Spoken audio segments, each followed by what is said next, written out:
Hello students. Last में lecture में हमने कुछ प्रॉब्लम्स डिस्कस की थी regarding bound charges, surface bound charges and volume bound charges, और टोटल चार्ज फाइंड आउट किया था। आज क्या करेंगे, हम फील्ड के बारे में डिस्कस करेंगे। Field due to a polarised dielectric, right. तो इसमें क्या होगा अगर हमारे पास पोलराइजेशन दे रखा है। देखो फिर से मैं बता रहा हूँ, अभी जो प्रॉब्लम डिस्कस करेंगे, आज दो प्रॉब्लम डिस्कस करूँगा, तो उसमें मैं कोई भी एक्सटर्नल सोर्स नहीं लेके चल रहा हूँ। सिर्फ क्या है, मेरे पास एक डाइलेक्ट्रिक है और उसका पोलराइजेशन दिया हुआ है। उस पोलराइजेशन को यूज़ करके हमें क्या निकालना है, बाउंड चार्जेस यानी चार्ज डिस्ट्रीब्यूशन, और उस चार्ज डिस्ट्रीब्यूशन को से क्या निकालना है, फील्ड, और फील्ड से पोटेंशियल भी निकाल सकते हो आप लोग, ठीक है। तो क्या होगा इसमें, देखो suppose P is given and we need to find E and V due to this polarized dielectric in all the regions of space.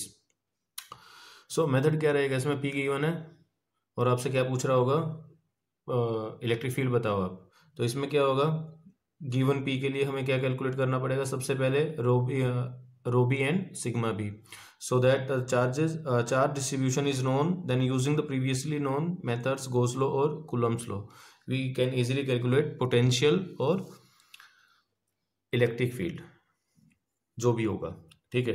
तो सबसे पहले क्या है, देखो P एक दे रखा है। P से अगर आपको क्या निकाल लिया आपने, चार्ज डिस्ट्रीब्यूशन निकाल लिया, सरफेस पे चार्जेस निकाल लिया, वॉल्यूम में चार्ज निकाल लिए, फिर आपके पास आप फिर डायरेक्ट्रिक को बिल्कुल भूल जाओ। अब क्या मिल गया आपको कि भी कोई एक ऑब्जेक्ट है और ऑब्जेक्ट पे चार्ज डिस्ट्रीब्यूशन दे रखा है। तो ये सिंपल सा केस हो गया गॉस लॉ का या कूलम्ब लॉ का। यानी अब हमें क्या निकालना है, इलेक्ट्रिक फील्ड और potential due to a charged object. कोई भी एक ऑब्जेक्ट दे रखा है जो चार्ज है, for which the charge distribution is known, right. तो दो स्पेशल केस बन सकते हैं हमारे, और मोस्टली यही दिया मिलेगा आपके जैम में भी, या फिर कोई भी एग्जाम अगर आप दे रहे हो तो मोस्टली एग्जाम्स में क्या दिया मिलता है आपको, पी इस तरह का दिया मिलता है, स्पेरिकल में या पोलर में। आपको कोई ऑब्जेक्ट, कोई डायलेक्ट्रिक दिया मिलेगा या इन द शेप ऑफ या तो स्पेरिकल शेल स्पीयर, या कॉन्सेंट्रिक स्पेरिकल शेल स्पीयर, या फिर आपको सिलेंडर दिया मिलेगा, राइट। तो क्या है, अगर हमें P दे रखा है, P equal to F of R and R cap. R cap usually क्या है, देखो आर क्या है यहाँ पे, डिस्टेंस। अगर स्पेरिकल की बात करें तो ये क्या हो जाएगा, distance from the origin, radial distance हो जाएगा उस पॉइंट का, और ये रेडियल इंक्रीजिंग आर की डायरेक्शन में यूनिट वेक्टर है, राइट। और दूसरा क्या होगा, अगर से आपको सिलेंड्रिकल कोऑर्डिनेट दे रखा तो जेड एक्सिस से ये परपेंडिकुलर डिस्टेंस हो जाएगा आर, राइट।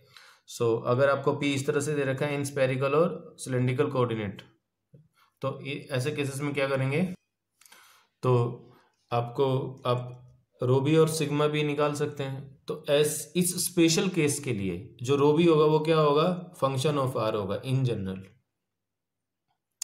ये आपको जब मैं न्यूमेरिकल कराऊंगा तब आपको पता लग जाएगा, क्योंकि डेल डॉट पी से निकालते हो, डेल डॉट पी में वहां पे सिर्फ आर की टर्म्स आती हैं। तो क्या होगा, इन जनरल आर का हो सकता है ये कांस्टेंट भी आ जाए, हो सकता है क्या ये कांस्टेंट भी आ जाए, right.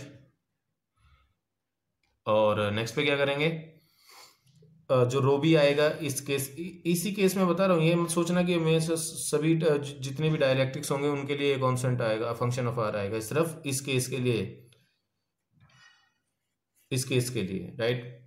So therefore it is the case of spherical or cylindrical symmetry for which so therefore it is a case of spherical या फिर cylindrical symmetry, जिसके लिए मैं इजीली क्या कैलकुलेट कर सकता हूँ, पोटेंशियल या field using Gauss law, right. ये हमने पहले जब गॉस लॉ पढ़ा था, हमने बहुत सारे क्वेश्चन डिस्कस किए थे स्पेरिकल और सिलेंड्रिकल चार्ज डिस्ट्रीब्यूशन के लिए, राइट। फॉर सच केसेस तो E आउटसाइड कितना हो जाएगा, जीरो। क्यों, क्योंकि Q enclose equal to zero, और जब Q इनक्लोज जीरो है तो E dot D S equal to zero, और चार्ज डिस्ट्रीब्यूशन भी स्पेरिकल है, तो E it implies E equal to zero, E inside zero, right. Net bound charge तो zero, क्यों इनक्लोज इसलिए जीरो हुआ, और E इनसाइड जीरो क्यों हो रहा है, क्योंकि चार्ज डिस्ट्रीब्यूशन स्पेरिकल सिमेट्रिक है, राइट। तो और E इनसाइड क्या हो जाएगा, जो फील्ड है वो इट मे बी जीरो और may not be zero, right. तो इतना सा फंडा है इसका, पी दिया हुआ है, पी से आप रो बी और सिग्मा बी निकालो, वहाँ से आपको चार्ज डिस्ट्रीब्यूशन पता लग जाएगा सभी रीजन्स में। अब ये डायरेक्ट इसका क्वेश्चन ना हो के सिंपली एक चार्ज डिस्ट्रीब्यूशन का क्वेश्चन हो गया है कि भी आपको कोई एक चार्ज डिस्ट्रीब्यूशन गिवन है, उस चार्ज डिस्ट्रीब्यूशन से क्या फाइंड आउट कर सकते हो आप इजीली फील्ड निकाल सकते हो, और फील्ड से आप जनरली पोटेंशियल भी कैलकुलेट कर सकते हो, राइट। सो ये केस था, दो केस का, इन्हीं दो केसेस पे डिस्कस करूंगा मैं न्यूमेरिकल। तो फर्स्ट मैं स्पेरिकल टाइप का क्वेश्चन करा रहा हूँ। देखो ये क्वेश्चन है, a dielectric sphere of radius R, right, has a polarisation P equal to alpha R, जहाँ पे अल्फा क्या है, कोई कांस्टेंट है, और आर वेक्टर क्या है, किसी भी पॉइंट का पोजीशन वेक्टर है, right, in spherical coordinate. Calculate the electric field inside and outside as well as the potential at the centre. कहाँ पे पोटेंशियल निकालना है हमें, सेंटर पे भी पोटेंशियल निकालना है, और साथ में क्या दे रखा है, alpha is a constant and it is greater than 0, right. Alpha क्या दे रखा है यहाँ पे, ग्रेटर देन 0। तो फील्ड निकालना हमने इनसाइड और आउटसाइड, तो सबसे पहले क्या निकालेंगे हम, चार्ज डिस्ट्रीब्यूशन निकालेंगे, सिग्मा बी निकालेंगे, सिग्मा बी के बाद रो बी निकालेंगे। तो सबसे पहले क्या कैलकुलेट कर लेता हूँ मैं, सिग्मा बी। सिग्मा बी क्या होगा, मान लो सपोज ये स्फीयर है मेरा, ये मेरा कोऑर्डिनेट सिस्टम है, यहाँ पे एन, ये एन कैप होगा, यहाँ पे आउटवर्ड डायरेक्शन में यूनिट नॉर्मल, वो किसके इक्वल होगा, आर कैप के इक्वल होगा, ठीक है। तो पी डॉट एन कहाँ पे निकाल रहा हूँ मैं इसकी वैल्यू, पी डॉट एन की value at R equal to capital R पे, राइट। तो कितना हो जाएगा ये, यहाँ से निकाल लेंगे पी डॉट, हाँ, पी को क्या लिख सकता हूँ, अल्फा आर, और आर क्या है, आर इंटू आर कैप। तो ये तो 1 हो गया, तो आर की जगह क्या आ जाएगा यार, तो कैसा आ रहा है, कांस्टेंट है, तो कैसा चार्ज डिस्ट्रीब्यूशन आ जाएगा, यूनिफॉर्म। तो यहाँ पे चार्ज कैसा आ रहा है, बिल्कुल यूनिफॉर्म चार्ज है, चार्ज डेंसिटी क्या आ रही है, सब जगह यूनिफॉर्म। तो ये मेरी इस तरह से चार्ज डेंसिटी होगी, राइट, ये चार्ज डेंसिटी है जो कि कैसी आ रही है, यूनिफॉर्म, क्योंकि कांस्टेंट अल्फा भी कांस्टेंट है और पॉजिटिव है, तो इसीलिए मैंने अल्फा को क्या लिया था, पॉजिटिव, तो इसलिए ये पॉजिटिव। अगर ये नेगेटिव होता अदरवाइज तो यहाँ पे चार्ज नेगेटिव आ जाता। ऐसे ही मैं रो भी कैलकुलेट कर लेता हूँ। रो भी कैलकुलेट करेंगे तो क्या आ जाएगा, रो बी के लिए आ जाएगा minus gradient of sorry divergence of P. तो आपको पता है डाइवर्जेंस का ये फॉर्मूला होता है -1/r² एज इट इज। यहाँ पे जो अल्फा है, अल्फा की पी आर आ जाएगा क्योंकि रेडियल कंपोनेंट है, पहले भी क्वेश्चंस में डिस्कस कर चुके हैं इनको हम। तो ये क्या आ जाएगा, r³। अब देखो इसको डिफ्रेंशिएट करता हूँ तो कितना, 3r², तो r² कैंसिल, तो रो भी कितना आ गया, -3 अल्फा, अल्फा अगेन कॉन्स्टेंट। तो कैसा चार्ज आ रहा है अंदर, फिर से ये कांस्टेंट है, तो चार्ज डिस्ट्रीब्यूशन कैसा आ रहा है, फिर से अगेन यूनिफॉर्म। चार्ज डिस्ट्रीब्यूशन कैसा आ रहा है, यूनिफॉर्म है। तो ये इस तरह का चार्ज डिस्ट्रीब्यूशन आ जाएगा इस पे, ये वाला, राइट, इस तरह का चार्ज डिस्ट्रीब्यूशन आ गया। तो अब देखो ये क्वेश्चन क्या है, अब डाइलेक्ट्रिक भूल जाओ, हमें क्या क्वेश्चन दे रखा है कि कोई एक स्फीयर है, स्फीयर के वॉल्यूम में तो इतना चार्ज है, इतनी चार्ज डेंसिटी है, टोटल चार्ज भी निकाल लेंगे, और सरफेस पे इतना चार्ज है। तो ये जो चार्ज डिस्ट्रीब्यूशन है कैसा है, स्पेरिकल सिमेट्रिक हो गया, क्योंकि आप यहाँ से रेडियल डिस्टेंस पे जाओ बिल्कुल सेम डेंसिटी मिलेगी आपको, यहाँ से अपोजिट चलो यहाँ पे भी सेम है। तो पूरा का पूरा चार्ज डिस्ट्रीब्यूशन कैसा है, स्पेरिकल सिमेट्रिक चार्ज डिस्ट्रीब्यूशन है। So it is a spherical symmetric charge distribution because sigma B and rho B are constant. अगर रो बी आपका फंक्शन ऑफ आर होती ना, तो भी कैसा होता है, ये स्पेरिकल सिमेट्रिक होता। अच्छा, टोटल चार्ज कितना होगा बाउंड पे, भाई चार्ज पर यूनिट एरिया कितना है, सिग्मा बी यानी अल्फा आर, तो अल्फा आर को किससे मल्टीप्लाई कर दूंगा, इसका एरिया कितना है, तो कितना आ जाएगा, 4πα r³। तो क्यू बी सरफेस पे इतना आ रहा है, और आपको पता है जो टोटल बाउंड चार्ज है, कुछ बाउंड चार्ज यहाँ पे और कुछ बाउंड चार्ज यहाँ पे, तो नेट बाउंड चार्ज कितना आएगा, 0 आएगा, क्योंकि बाउंड चार्ज कितना होता है, नेट बाउंड चार्ज 0।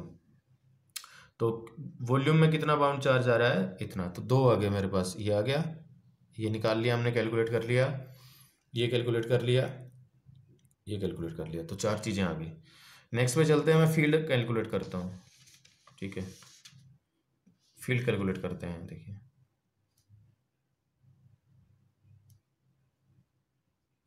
पहले इनसाइड कैलकुलेट कर रहा हूँ, आउटसाइड कैलकुलेट कर रहा हूँ। अच्छा देखिए, आउटसाइड है यहाँ पे, इस डिस्टेंस पे निकाल रहा हूँ, और चार्ज डिस्ट्रीब्यूशन कैसा है, स्पेरिकल सिमेट्रिक है। तो E dot D S equal to Q enclose, और क्यू इनक्लोज कितना रहेगा, नेट चार्ज कितना, net bound charge 0। So E dot D S कितना आ गया, 0। और चूंकि जो चार्ज डिस्ट्रीब्यूशन है वो स्पेरिकल सिमेट्रिक है, तो ई भी कितना होना चाहिए, 0। So it implies E out equal to 0। तो हमारा ये भी 0 आ गया।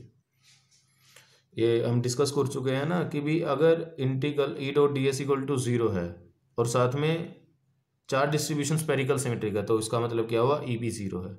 अगर चार्ज डिस्ट्रीब्यूशन स्पेरिकल सिमेट्रिक नहीं होता ना और ये इक्वल टू 0 आता, तब हम नहीं कह सकते थे कि भी ई 0 होगा। ये सिर्फ क्यों कह पा रहे हैं यहाँ पे इंटीग्रल से कि ये स्पेरिकल सिमेट्रिक चार्ज डिस्ट्रीब्यूशन है।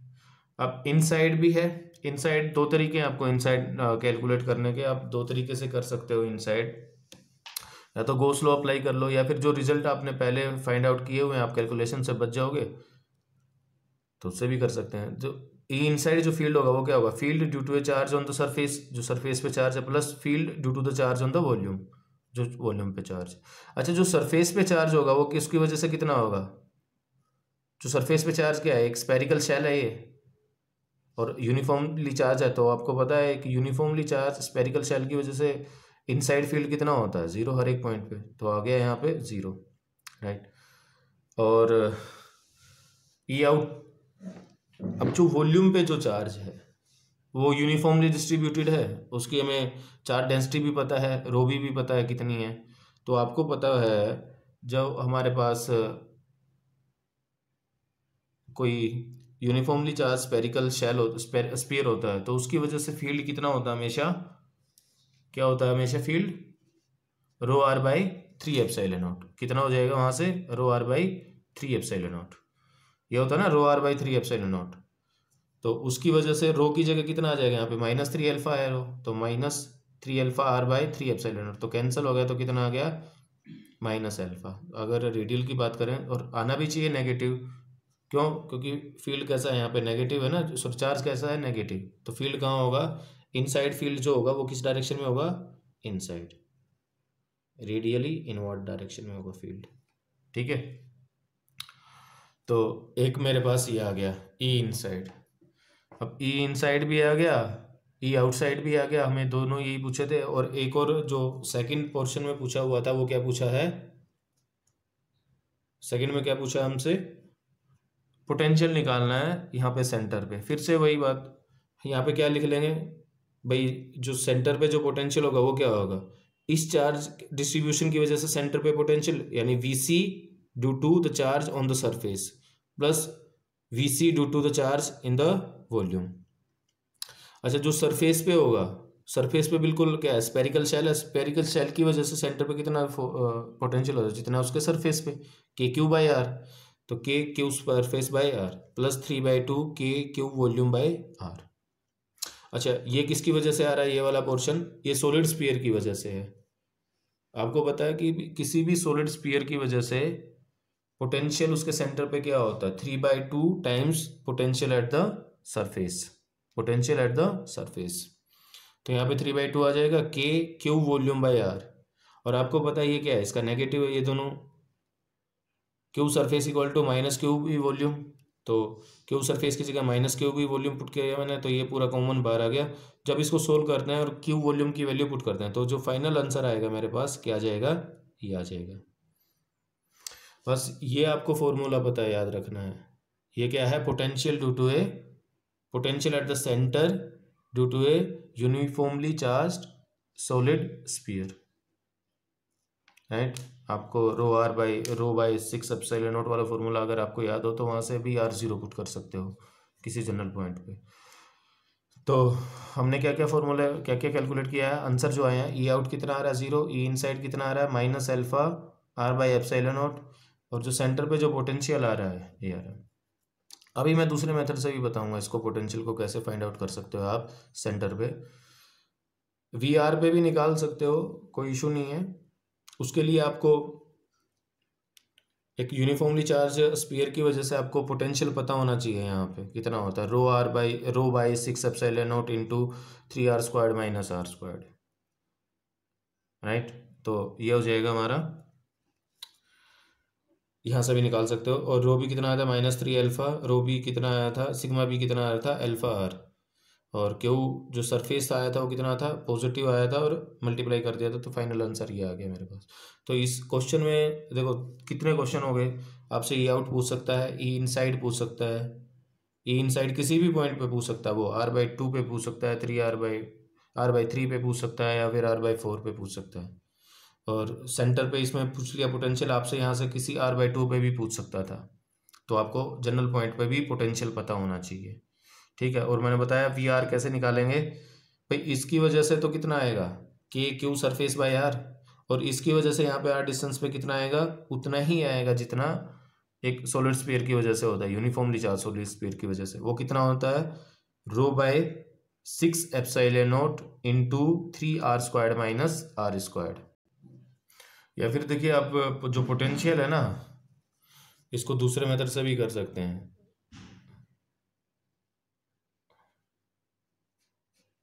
पोटेंशियल बता रहा हूँ मैं, सिर्फ किस पॉइंट पे निकाल रहा हूँ मैं पोटेंशियल, आर पे निकाल रहा हूँ पोटेंशियल, ठीक है। आर पे अगर सेंटर पे निकालना हो तो मैं आर को 0 पुट कर दूंगा, तो मैं कहाँ पे बता रहा हूँ आपको, यहाँ पे आर पे। तो एक तो तरीका ये है, आप क्या पुट कर दो, v2 minus v1 equal to line integral of electric field from 1 to 2। So मैं 2 को क्या मान लेता हूँ, इसको r मान लेता हूँ, और minus V at r equal to infinity, और यहाँ पे इन्फिनिटी टू r, तो ये तो 0 मान लिया मैंने, अज्यूम किया है यहाँ पे, ठीक है। तो v जो इनसाइड एट पॉइंट r कितना आएगा, for r less than r, इसके लिए कर रहा हूँ मैं ये। तो यहाँ से क्या आ जाएगा, -∞e⁻r e.dl। फिर से अगेन देखिए, इन्फिनिटी से लेके r तक आपको पता है ई आउट यहाँ पे बाहर होगा, तो मैंने इसको ब्रेक किया infinity to r minus r to r, तो ये 0 हो गया क्योंकि ई आउट इक्वल टू 0। तो जो फाइनली इनसाइड जो आंसर आया मेरे पास E.dl, वो कितना आ रहा है ये।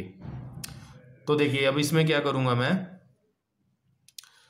ई आपको पता, ये मैं पहले भी आपको बता चुका हूँ कैसे इवेल्युएट करते हैं इसको। सबसे पहली बात तो क्या है, इसकी डायरेक्शन देख लो यहाँ पे, इसको ये मान लो ये जेड कैप डायरेक्शन में, एक ही डायरेक्शन में आ रहा है ना, तो मैंने इसको जेड कैप मान लिया। तो जो डीएल होगा वो क्या होगा, इसके लिए डीएल कितना हो रहा है, जेड कैप, राइट। और जो इस पॉइंट पे, उस जनरल पॉइंट पे, यहाँ से जेड पॉइंट पे ले रहा हूँ मैं, ठीक है, एक जनरल पॉइंट पे इलेक्ट्रिक फील्ड कितना होगा, -α/r/ε0, तो -α/z भाई आर की जगह मैं सिर्फ जेड यूज़ कर रहा हूँ उसकी जगह, राइट। सो क्या आ जाएगा मेरे पास, ये माइनस माइनस प्लस हो गया, α/ε0 जेड इंटू डी जेड, तो R2 capital R2 small r। तो फाइनली जो आंसर आएगा मेरे पास वो ये आ गया। तो इनसाइड आया ये पॉइंट पे, और सेंटर पे कितना आएगा, R0 पुट कर दूंगा तो मेरा ये आंसर आ जाएगा, जो कि भी पहले फाइंड आउट किया था हमने, इस मेथड से भी फाइंड आउट किया था ना। तो यहाँ से भी आंसर क्या आ रहा है, यही आंसर आ रहा था, राइट। या ई इनसाइड के लिए दूसरा फॉर्मूला क्या हो जाएगा, ई इनसाइड के लिए आप कैसे निकाल सकते हो, आपको पता है ये, यहाँ पे निकालना ना मेरे को, और यहाँ पे क्या है, एक पॉजिटिव चार्ज है, और यहाँ पे क्या है, यूनिफॉर्मली नेगेटिव चार्ज है। और यहाँ पे रो पता है आपको, रो कितने थे, रो भी कितना है, -3 अल्फा, -3 अल्फा। और आपको सिग्मा, यहाँ पे टोटल चार्ज कितना है, इधर क्यू बाउंड कितना है, 4πα r³। तो मैं यहाँ पे जो r पे पोटेंशियल होगा वो क्या होगा, v एट r कितना होगा, potential due to the charge in the volume plus potential due to the charge on the surface.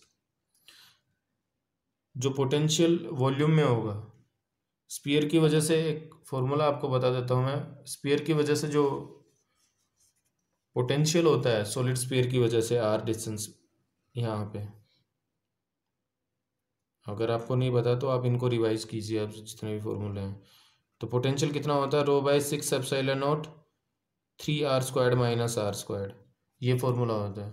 अब यहाँ पे रो कितना है, -3 अल्फ़ा, तो -3 alpha over 6 epsilon naught 3r² minus r² plus surface पे कितना होगा, इस सरफेस पे जो चार्ज है उसकी वजह से यहाँ कितना होगा, जितना सरफेस पे होगा k³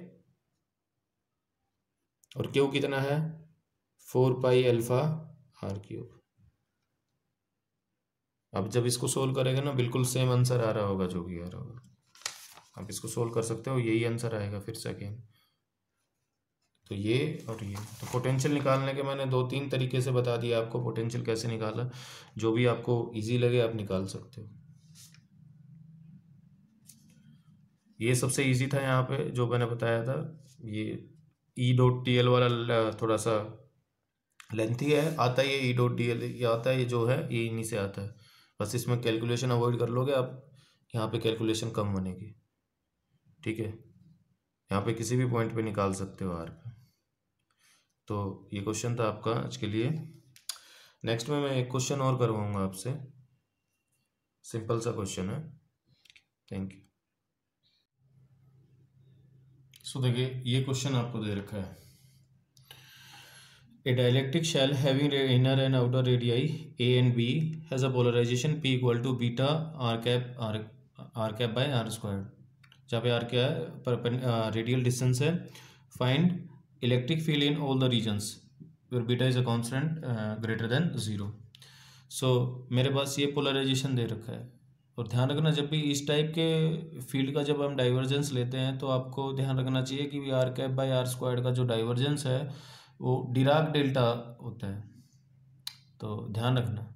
हालांकि इसमें इतना जो इशू आएगा नहीं डिराक डेल्टा का, मैं बताऊंगा क्यों नहीं आएगा, ठीक है। तो ध्यान रखना हमेशा r कैप बाई r² का जो डाइवर्जेंस होता है वो 4π∆Q⁻r होता है, राइट।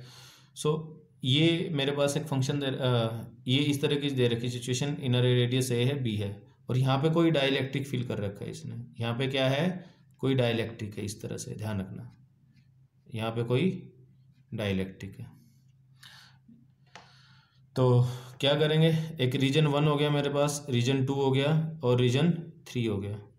इन तीनों रीजन्स में मेरे को फील्ड निकालना है। तो फील्ड निकालने का मीनिंग क्या है, अगर आपको पोलराइजेशन पता है तो आप हर एक पॉइंट पे क्या निकाल सकते हो, चार्ज डिस्ट्रीब्यूशन। तो सबसे पहले काम क्या हमारा, चार्ज डिस्ट्रीब्यूशन निकालने का।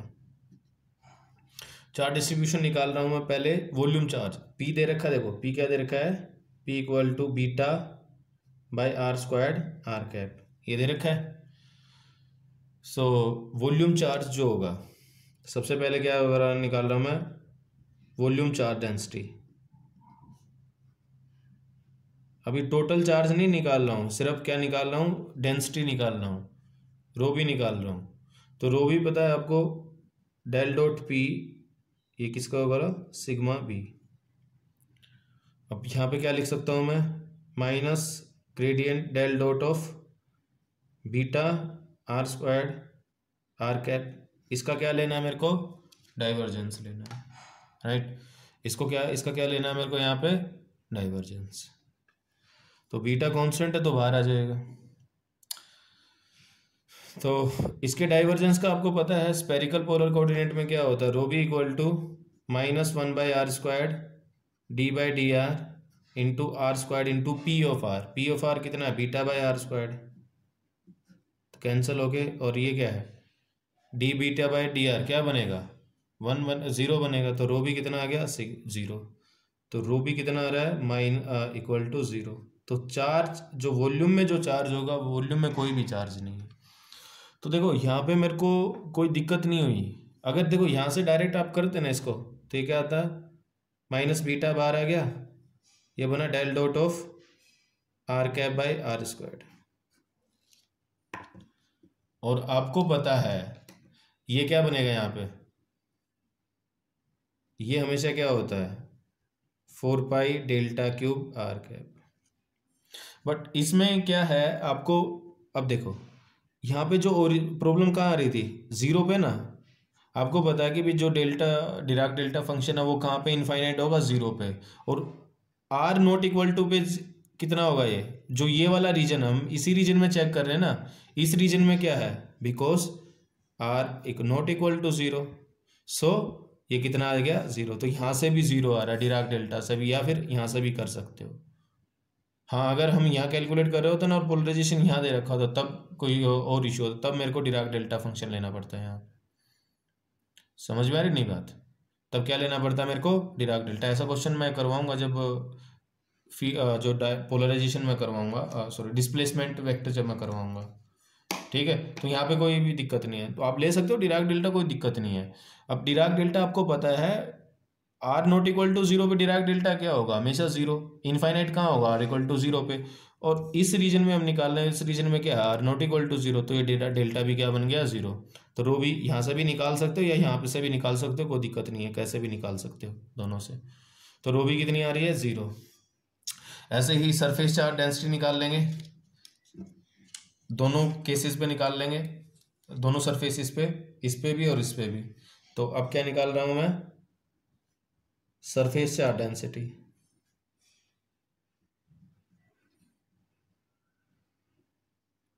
सिग्मा भी। अब दो सरफेस है मेरे पास, पहले मैं इनर सरफेस पे निकाल रहा हूं, ऑन इनर सरफेस।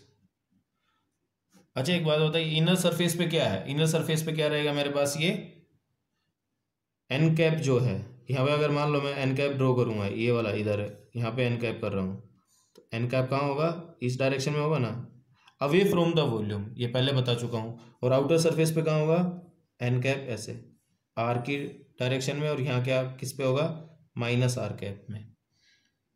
तो इनर सरफेस पे जो यूनिट वेक्टर होगा normal away from the volume, तो वो होगा माइनस आर कैप की डायरेक्शन में। तो सिग्मा बी निकाल लेता हूँ मैं एट आर इक्वल टू ए पे, तो क्या हो जाएगा, पी डॉट एन कैप की वैल्यू किस पे, एट आर इक्वल टू ए पे। और पी डॉट एन, पी कितना दे रखा है, beta by R square dot, sorry R cap dot N cap क्या हो जाएगा, minus of R cap at R equal to A. तो ये कितना आ जाएगा, minus of beta by A square. तो ये आ गई चार्ज डेंसिटी किस पे, इनर सरफेस पे, इतना चार्ज होगा हमारे पास। और आउटर सरफेस पे निकालना चाहूँ तो आउटर सरफेस पे कितना आ जाएगा, आउटर सरफेस पे कितना आएगा, एन कैप कहाँ है, रेडियली आउटवर्ड डायरेक्शन में, तो sigma B at R equal to B, ये कितना आ जाएगा, इसको beta by R square R cap dot R cap ही बनेगा at R equal to B पे, तो ये आ जाएगा बीटा बाय बी स्क्वायर। अच्छा, वॉल्यूम पे जो बाउंड चार्ज होगा कितना हो जाएगा, it implies Q bound in the volume is zero, ये भी निकाल सकते हो आप।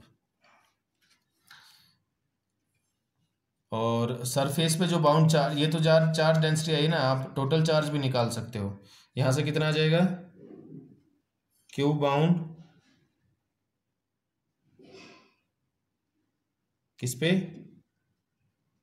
इनर सरफेस पे, कितना आ जाएगा, इससे मल्टीप्लाई कर दूंगा इसको, सॉरी आउटर पे निकाल रहा हूँ ना, तो क्या आ जाएगा, आउटर सरफेस पे बीटा स्क्वायर्ड इंटू यूनिफॉर्म है तो 4 पाई बी स्क्वायर्ड, तो कितना आ जाएगा 4 पाई बीटा। और इनर सरफेस पे कितना आ जाएगा, Q bound on the inner surface, ये कितना आ गया, -4 पाई बीटा। और नेट बाउंड चार्ज कितना आना चाहिए, जीरो ही आना चाहिए, क्योंकि zero volume plus surface bound charge कितना आ रहा है, जीरो। तो मेरे पास जो चार्ज डिस्ट्रीब्यूशन आया, चार्ज डिस्ट्रीब्यूशन क्या आ जाएगा, अंदर कोई भी चार्ज नहीं है, सिर्फ सरफेसिस पे आ रहा है। इनर सरफेस पे कितना आ रहा है चार्ज, यूनिफॉर्मली चार्ज आ रहा है, यूनिफॉर्म चार्ज आ रहा है कितना, माइनस। और इस पे कितना आ रहा है, प्लस, आउटर सरफेस पे, और यूनिफॉर्म आ रहा है। तो अब बहुत इजी है, आपको आप निकाल सकते हैं यहाँ पे, इनर सरफेस में भी फील्ड निकाल, रीजन्स में फील्ड निकाल सकते हैं, आउटर सरफेसेस पे भी निकाल सकते हैं, राइट। तो देखिए मैं सबसे पहले निकाल देता हूँ। सो इलेक्ट्रिक फील्ड निकालना मेरे को यहाँ पे। अब इलेक्ट्रिक फील्ड निकाल लेता हूँ मैं सेकेंड पार्ट में। ये निकाल लिया। अब क्या निकाल रहा हूँ? Electric field. पहले निकाल रहा हूँ मैं रीजन 1 में। रीजन 1 का मतलब R लेस देन ए के लिए। तो देखो एक बार मैं डायग्राम बना लेता हूँ। सिंपल छोटा सा डायग्राम बना लिया मैंने यहाँ पे। ये है, यहाँ पे क्या था? पॉजिटिव चार्ज है, कितना था? 4 पाई बीटा। और यहाँ पे नेगेटिव चार्ज है। तो जब इनर सरफेस पे देखेंगे तो ये कहाँ है? इसकी वजह से फील्ड प्लस इसकी वजह से फील्ड, और ये पूरा का पूरा जो चार्ज डिस्ट्रीब्यूशन कैसा है? यूनिफॉर्म स्पेरिकल चार्ज डिस्ट्रीब्यूशन है।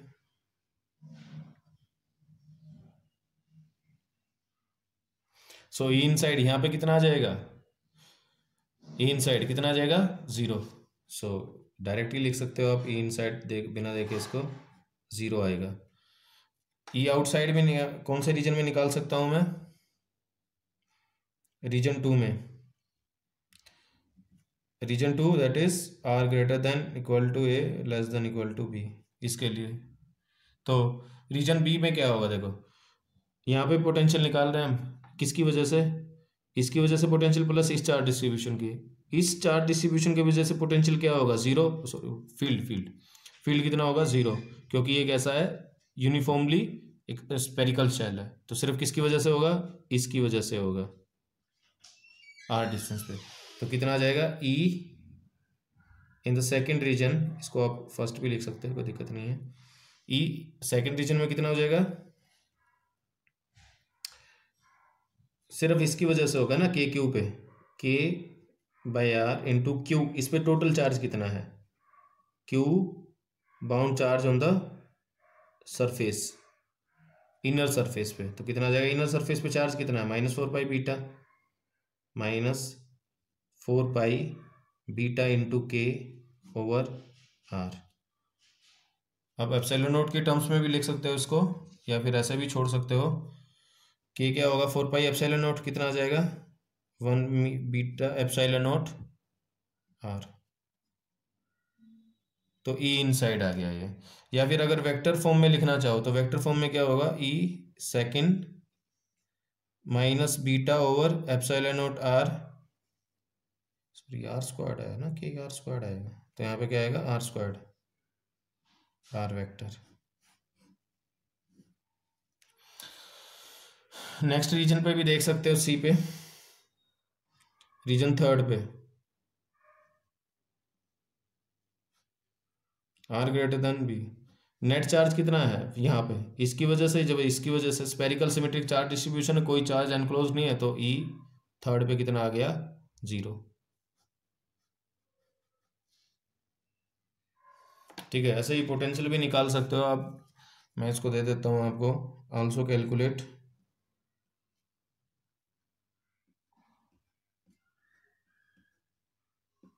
Potential at R equal to R/2। ये सॉरी ए पे ना A/2 कर लेते हैं आप इसको,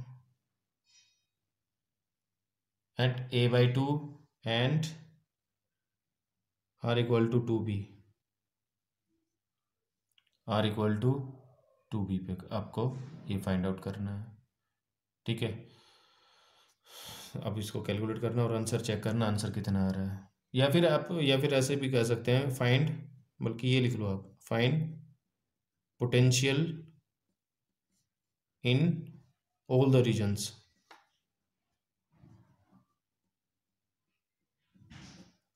आप ग्राफिकली भी इसको शो कर सकते हो तीनों रीजन्स में। तो ये क्वेश्चन था आपका। Thank you.